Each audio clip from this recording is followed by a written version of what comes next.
You know, one of the things that Charlie worked on very, very hard was the very bill that we're going to talk about today. I remember having so many phone conversations, so many text conversations with Charlie about how to make the bill better, about how to do more for working families. Because you know what, Charlie, he believed exactly what I believed and exactly what the President of the United States believed, that we have got to rebuild the American dream, especially for our young people, which is why this big, beautiful bill does so much to bring American manufacturing back to the United States of America. These working families tax cuts, they don't just cut your taxes, though they certainly do. They reward companies for building and investing in the United States of America. Because isn't it nice to have an administration that is fighting for the businesses and the workers that are building right here at home rather than shipping our jobs off to Asia or Mexico?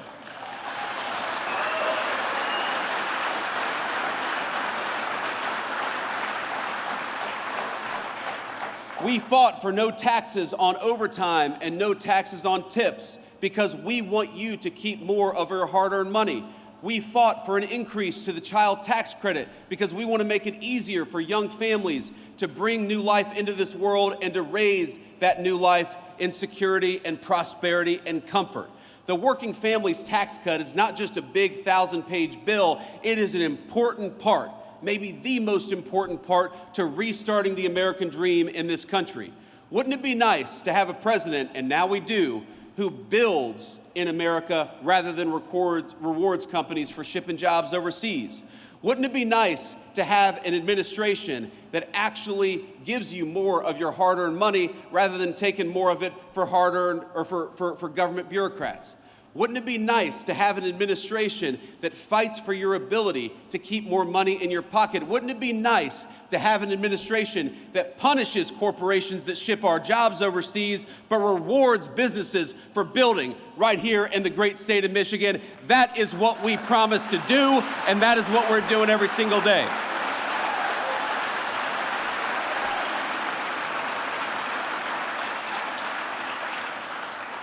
Now, I don't know if you saw the headlines this morning, if you turned on the TV this morning, but the president right now is participating in a great state visit to the United Kingdom, our closest ally, of course, going back to the very beginning of our country when we didn't always agree very early on. But pretty much since then, they've been very close friends of the United States, about 200 years, our most important ally in the world. And the president is over there, and somebody asked me, would you rather be in England celebrating the state visit? I said, no, I'd rather be right here in the great state of Michigan where people are building great products for the American people.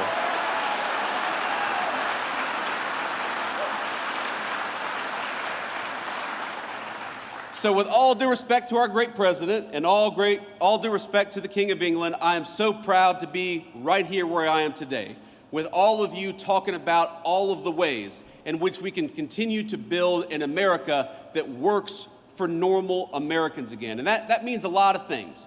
Part of making this country work for you all is making sure you're safe in your communities and safe in your streets. And one of the proudest things the President of the United States has done in Washington, D.C. and in Memphis as of a couple of days ago is to send the National Guard to take back American streets. We deserve to be safe in our communities again, and that's what the President is making happen.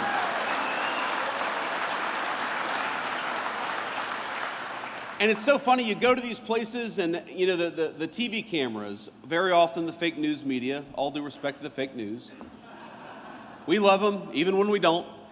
They show up in these places and they put a microphone or a camera in front of somebody who they assume is a Democratic voter. And they say, what do you think about Donald Trump deploying these people to your city? And every single person says, it's a great idea. I just want to be safe. And we're glad the president is making that happen. So my one message to Governor Gretchen Whitmer here in the state of Michigan is, oh, come on.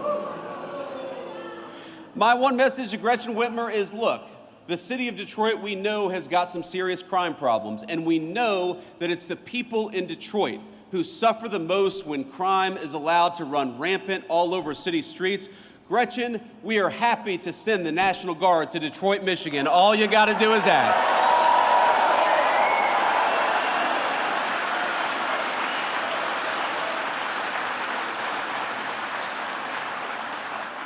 We got to remember, the streets are safer when law enforcement is allowed to put the bad guys away.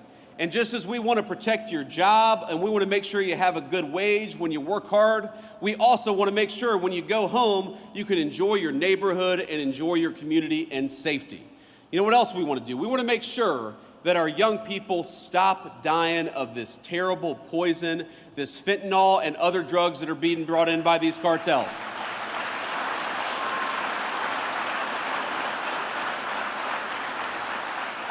And I'll tell you a little story. I was talking to our great Secretary of Defense probably about a week and a half ago. And this was right after we lit up a narco-terrorist boat that was trying to bring drugs into the United States of America. And I gotta tell you,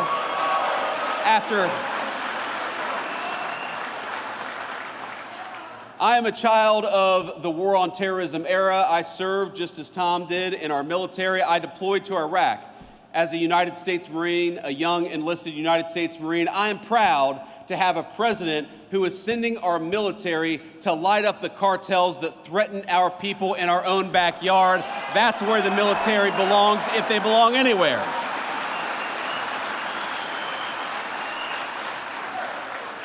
So I was talking to I said Secretary of Defense, but our new Secretary of War, Pete Hegseth. And I was talking to Secretary Hegseth, and you know what he said? He said, you know what, Mr. Vice President? We don't see any of these drug boats coming into our country. They've completely stopped. And I said, I know why. I would stop too. Hell, I wouldn't go fishing right now in that area of the world. But that is what a military that is dedicated to its purpose and a commander-in-chief that is dedicated to the national good can do. If we just have our actual government fighting for the interests of Americans and nobody else, we can make this country safer, we can protect your jobs, we can make sure you've got the best wages anywhere in the world, and we can stop this terrible poison from coming into our country. We just needed a president who was willing to fight for you, and now we've got one.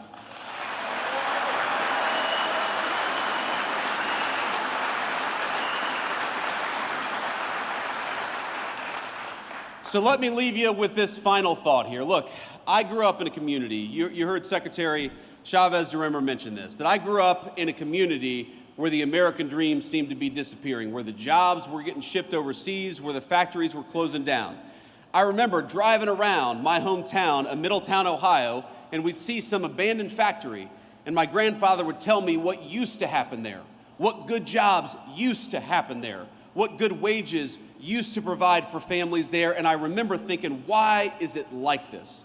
Why have our leaders ignored us for so long? Why are factories closing instead of opening up? Why are good jobs going to China when American workers deserve good jobs right here at home? And the answer was bad leadership.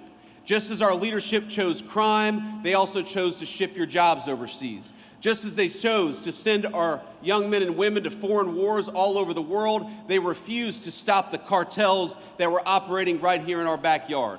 And I believe our sacred promise and our sacred duty is to make this country even better for the next generation than it was for the generation that came before. That is why we're doing the things that we're doing. But I want to tell you, I'm never going to forget where I came from. I am never going to forget that I was a little boy who was worried about why the jobs were disappearing.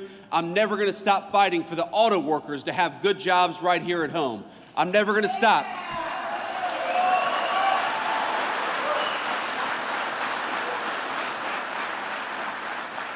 I'm never going to stop, and neither is the President of the United States, from fighting for your public safety, for your good wages. We're going to fight for when you send $1 to Washington, D.C., that we spend it wisely. We're going to fight for you to have low taxes. If you're working hard, we're going to fight for you to keep as much of your hard-earned money as possible. Because I believe that the American dream belongs to American citizens, not to illegal aliens, not to drug cartels, and it doesn't belong to foreign workers. It belongs to workers right here in the state of Michigan.